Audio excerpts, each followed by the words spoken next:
Mowing lawns. For most of us, it's been a quick way to make an easy buck while working toward bigger things. But when one woman realized the future was only getting greener, voila, she made mowing her full-time gig, and a fortune soon followed. Meet Christy Webber.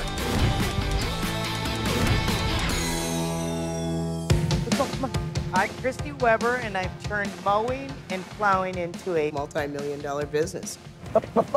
Christy Webber Landscapes kind of encompasses everything about landscaping. We design landscapes, we build them, we cut your grass, we plant your bushes, and we plow your snow. And we can provide you soil if you need it because we make it. And it's diversity that's helped Christy's business flourish as her competition withers. I've seen other landscapers go under by just doing track housing or just doing commercial maintenance or just doing one thing. So I feel like the more diverse we are, the bigger and stronger we are. And bigger and stronger she has become. With over 600 accounts, $6 million in equipment, and $20 million in payroll, Christy runs one of the biggest landscaping operations in the Windy City. I think we're going to close out at $46 million this year over all entities. And I would have never dreamed that in a million years, that I would be even talking in the millions. Are you kidding me? I was always happy to have $100 in my pocket. I'm from Michigan, a small town, Montrose, Michigan. Not a rich family. My dad would come home when we were in bed, and so it was just, he was on night owl hours, and he was kind of not the most pleasant dude when he would get home. So I wanted to get out of that town. And it was the smartest thing I could have ever done. In 1983, I came to Chicago. I started this business to just have a job until I figure out what I want to do. Why not just mow grass? Well, it's an easy entry thing. You know, you just have a truck and a mower and a weed whip and a blower. So that's how it all began. It was literally just 1 yard at a time. The first year was probably enough to eat, and I worked a part-time job. The second year was less of the part-time job and a couple more pieces of equipment. But as Christy's company started to grow, so did the resistance to a woman in a male-dominated industry. Was there discrimination? Absolutely. I would go to meetings and the guy wouldn't even look at me. I would be, talked down to, like, honey, what are you doing at this meeting? And, but I didn't really get hurt by it. I actually turned it around, and so guys kind of felt sorry for me. And I just used it. I said, well, how many yards of soil do you think that takes? I don't know. Oh, let me tell you. These men were so willing to tell me how to do it because I was just stupid that I definitely took advantage of that. And Christy was about to take advantage of another unexpected opportunity, a revolution in the way America viewed its cities.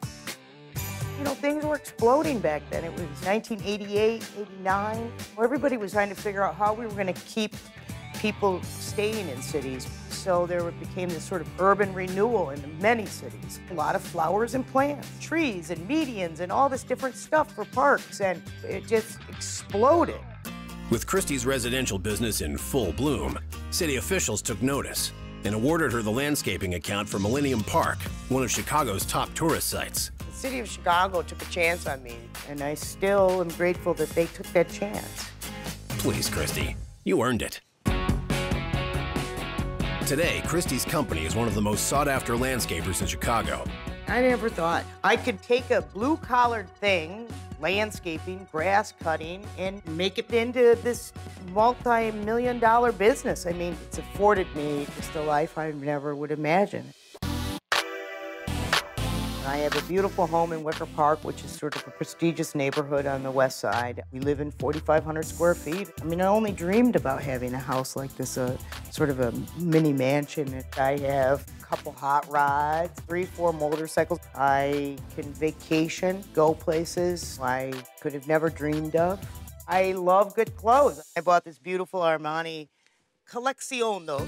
It's not cheap to buy a good suit. So this is a big deal to have this kind of lifestyle. And, I pretty much can buy whatever I want. It's nice that you can afford it, but I never really take too much time to pat myself on the back because I just feel like, you know what I do? I give. Christy noticed that Chicago had hundreds of empty city lots, so she took it upon herself to do what she does best, make them beautiful. I try to build a ton of food gardens, so I spend a lot of time during the summer in a front-end loader tearing up some vacant land that is sitting here that we're not using. I know it's city land, And I know I'm not supposed to do that, but I have the equipment, so I'm just going to keep building these gardens until somebody arrests me. But that's not the only place Christy gives back. I donated $100,000 worth of plant material and labor on the roof for, our gay center in Chicago. So that's what I do. Because I would not feel complete if I would be this successful and this blessed if I didn't give back to those that don't have as much. Hey! What are you guys doing? Hey!